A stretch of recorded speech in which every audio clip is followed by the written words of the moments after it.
KT 2019 സ്കീമിൻ്റെ S2 question പേപ്പറാണ് ജാനുവരി 2024. അതിൽ Green's തിയറത്തിൻ്റെ ഒരു ക്വസ്റ്റ്യനാണ് നമ്മൾ സോൾവ് ചെയ്യാൻ പോകുന്നത്. വെരിഫൈ ഗ്രീൻസ് തിയറം അല്ലെങ്കിൽ find Green's theorem using Green's theorem this integration, അതാണ് question.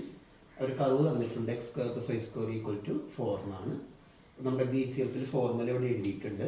Integral n dx + n dy = ∂n/∂x - ∂m/∂y dy dx.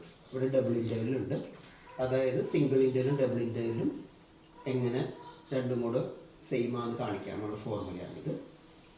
ഇതും നമ്മൾ ജസ്റ്റ് കമ്പയർ ചെയ്യാം. എമ്മിന് പകരം ഇവിടെ x² - 3y, എന്നിന് പകരം 3x dy എന്നാണ്. എന്നിന് പകരം 3x ആണ്. ∂n/∂x ചെയ്യുമ്പോൾ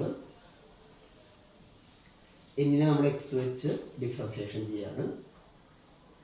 3x-നെ ഡിഫറൻസിയേഷൻ ചെയ്യുമ്പോൾ നമുക്ക് 3 എന്ന് കിട്ടും. അതുപോലെ എന്നിനെ നമ്മൾ y വെച്ച് ഡിഫറൻസിയേഷൻ ചെയ്യാണ്. x² ഡിഫറൻസിയേഷൻ 0 ആവും. -3y-യുടെ -3 എന്ന് കിട്ടും. അപ്പോൾ ഇത് കോൺസ്റ്റൻ്റായി മാറുകയാണ്. ഡബിൾ ഇൻ്റഗ്രൽ 6 dy dx എന്ന് വരും. 6 നമുക്ക് പുറത്തെടുക്കാം. ഡബിൾ ഇൻ്റഗ്രൽ dy dx എന്ന് പറഞ്ഞ ഏരിയ ആണ്. സർക്കിളാന്ന് പറഞ്ഞിട്ടുണ്ടല്ലോ. സർക്കിളിൻ്റെ ഏരിയ എന്ന് പറഞ്ഞാൽ πr² ആണ്. ആറിൻ്റെ വാല്യൂ എന്ന് പറയുന്നത് x² + y² = r² എന്നുള്ള ഫോമാണ്. അപ്പോൾ r ഇവിടെ 2 ആണ്. ഇപ്പോൾ 2² വരുമ്പോൾ നമ്മുടെ ആൻസർ 4 × 6 = 24 π ആയിരിക്കും കേട്ടോ.